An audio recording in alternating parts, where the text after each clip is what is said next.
Hello guys and welcome back to the channel, where today guys I'll be showing you how to turn off auto renewal in Babbel. Now guys, the first thing that you of course need to do is go to the Google Play Store or the App Store, whichever you have of course, and download the Babbel application. Now when you did that, you just need to go and log into your profile. But guys, if you do not have one, you can always go and register to Babbel.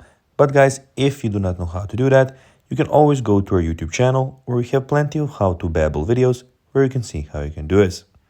Now guys, that we got that out of the way, let's see what we actually have in front of us here. So as you can see guys, here we have the official Babbel application where we have a lot of things going on.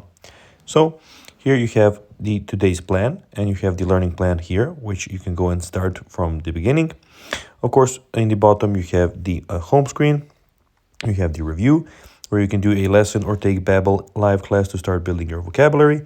You can go live, where you can go and see some live classes that you might find interesting. And you have the explore, where you can explore courses, everyday conversations, etc, etc. Also, in the top right corner guys, as you can see, you have everything about your profile. So here you have your weekly summary, your course progress, your reviews, and in the top left corner you have the settings option, where you can go and see the settings, your languages, appearance, invite friends, get access, and go and see the help option. Now guys, let's see how you can actually go and turn off auto renewal in Babbel. To do so, click on the right corner in here, then click on the top left corner.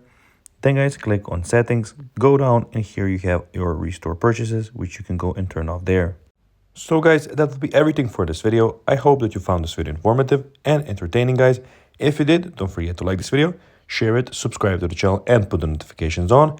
And guys, as always, I'll be seeing you in the next video. Bye guys.